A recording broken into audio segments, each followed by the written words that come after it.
Magandang araw mga bata! Para sa ating unang araw, pagpapahalaga sa pagkaing lalawiganin ng Calabarzon. Sabihin kung anong mga kilalang pagkain ito mula sa Calabarzon. Ito ay buko pie. Ito ay Loming Batangas. Ito ay pansit habhab. Ito ay bibingkoy. Ito ay suman. Nakakita o nakakain na ba kayo ng mga pagkaing ito? Saan ninyo ito natikman? Ano ang paborito ninyo at bakit? Ang mga pagkaing ito ay tinatawag na pagkaing lalawiganin. Ang bawat lalawigan sa Calabarzon ay may sariling pagkain na nagpapakita ng kanilang kultura, kasipagan at pagmamalaki sa sariling lugar. Ano ang pagkaing lalawiganin? Ang pagkaing lalawiganin ay mga pagkaing tanging matatagpuan o kilala sa isang partikular na lalawigan. Ipinapakita nito ang kultura, kasaysayan at pamumuhay ng mga tao sa lugar. Mga halimbawa ng pagkaing lalawiganin sa Calabarzon. Cavite, kilalang pagkain, bibingkoy, tamales. Katangian at kultura, tradisyonal na kakanin na kadalasang inihahanda tuwing pista. Laguna, kilalang pagkain, buko pie at espasol. Katangian at kultura, masustansyang pagkain mula sa buko at bigas. Batangas, kilalang pagkain, lomi at bulalo. Katangian at kultura, malasa at pampainit na pagkain sa malamig na panahon. Rizal, kilalang pagkain, suman at kasoy. Katangian at kultura, simple ngunit masarap na mga pagkain sa pang-araw-araw.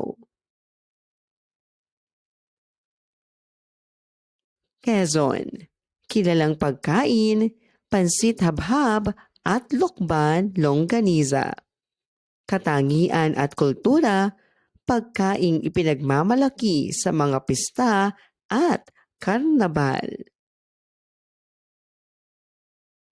Kahalagahan ng pagkaing lalawiganin. Sa kalusugan, maraming pagkaing lalawiganin ang gawa sa sariwa at likas na sangkap tulad ng gulay, bigas, niyog at karne. Nakakatulong ito sa malusog na pangangatawan. Sa kultura, ipinapakita ng mga pagkain ito ang pagkakakilanlan ng mga tao sa bawat lugar. Sa bawat handaan at pista, ipinapamalas ang pagkakaisa at pasasalamat sa Diyos. Sa kabuhayan, nakakatulong ito sa mga lokal na mamamayan sa pamamagitan ng pagtitinda at paggawa ng mga lokal na pagkain. Ano ang ibig sabihin ng pagkaing lalawiganin?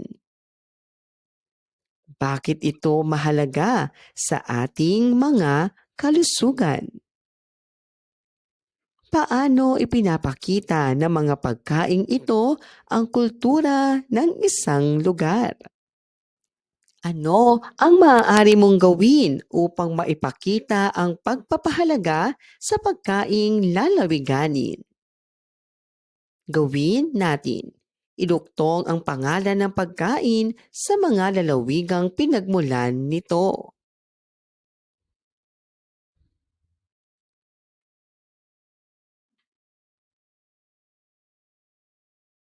Gawin natin. Isulat ang tama kung ang ipinahahayag ay wasto at mali kung hindi.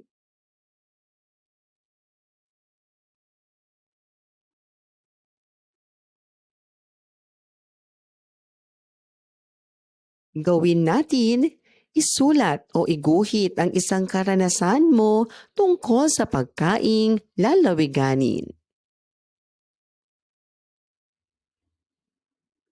Laging tandaan, ang pagkaing lalawiganin ay hindi lamang nagpapalusog sa ating katawan, kundi nagbibigay rin ng kulay at kahulugan sa ating kultura. Sa bawat tikim, ating pinahahalagahan ang kasaysayan, kasipagan, at pagmamahal ng mga Pilipino sa sariling bayan.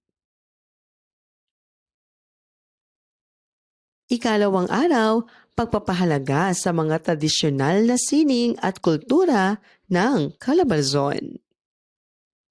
Pakinggan ang tugtog at bigyan ng angkop na galaw ang inyong maririnig.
Saan natin karaniwang naririnig o nakikita ang ganitong mga tugtugin at sayaw?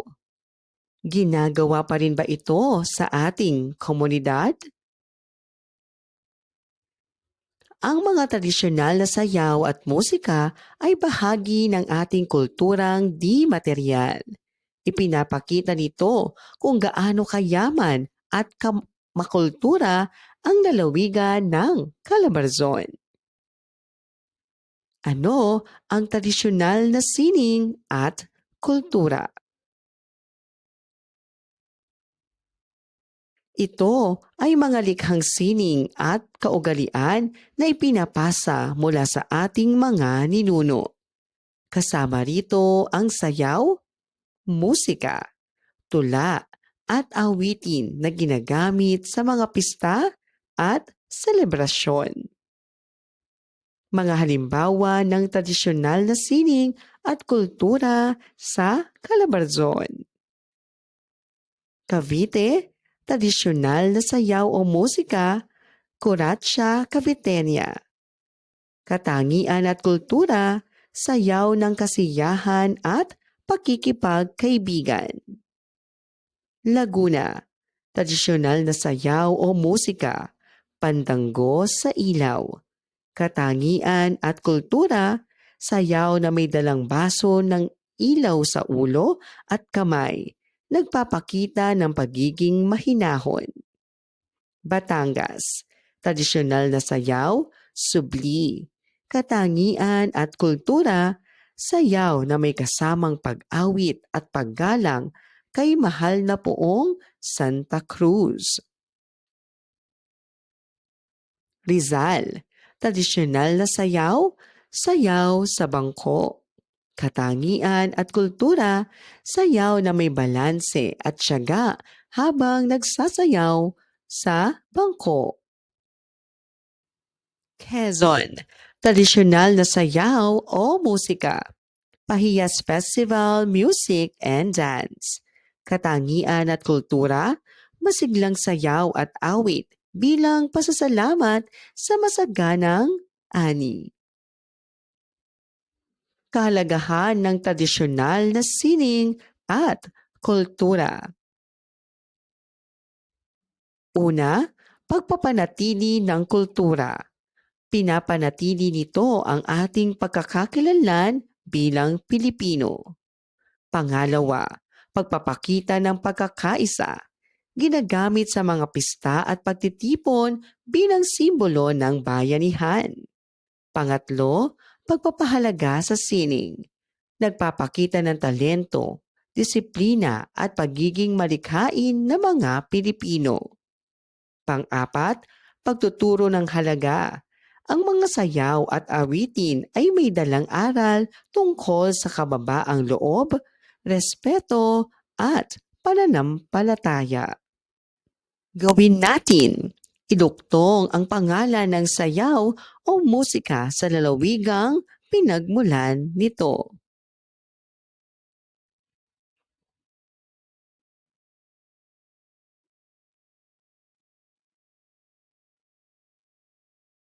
Gawin natin. Isulat ang tama kung ang ipinahahayag ay wasto at mali kung hindi.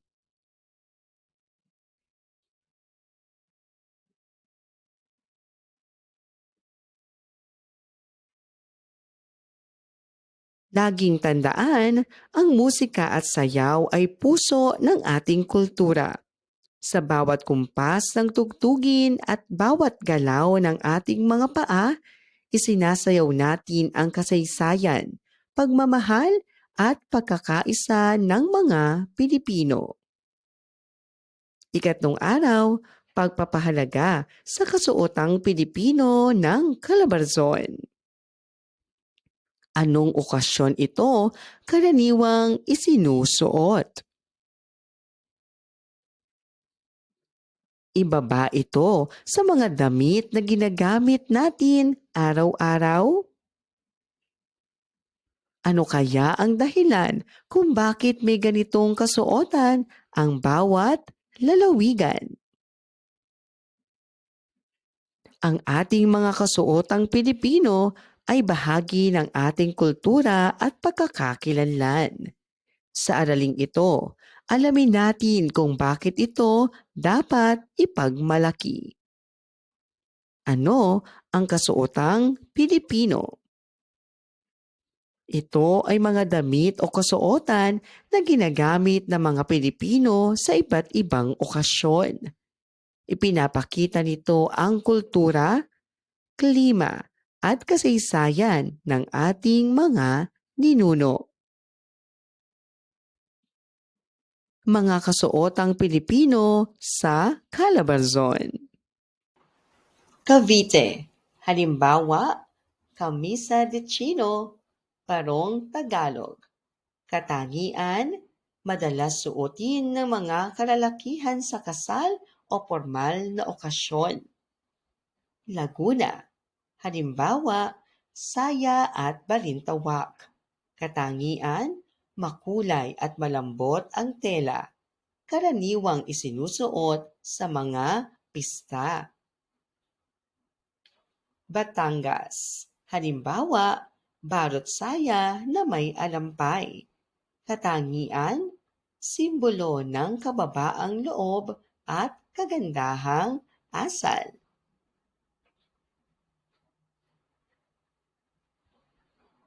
Rizal. Halimbawa, tradisyonal na barong ng hibla ng pinya.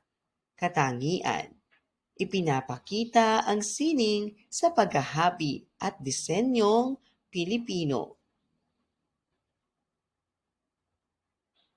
Quezon. Halimbawa ng kasuotan, patadsyong o saya na gawa sa abaka. Katangian, ginagamit tuwing pista at sayawan tulad ng Pahiyas Festival.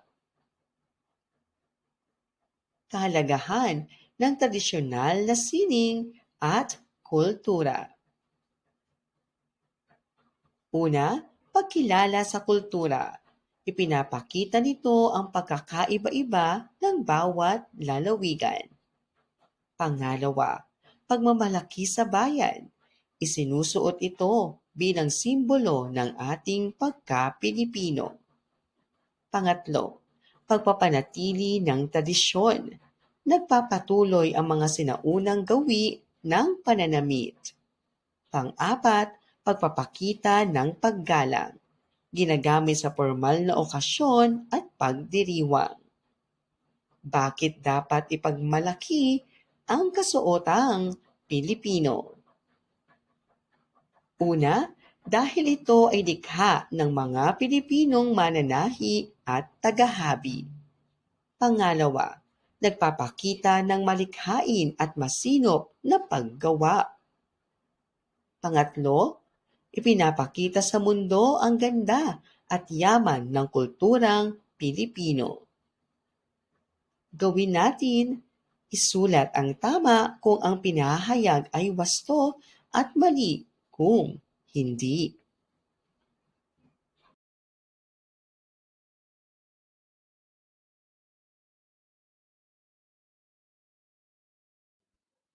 Gawin natin, gumuhit sa papel ng isang modernong disenyo ng kasuotang Pilipino.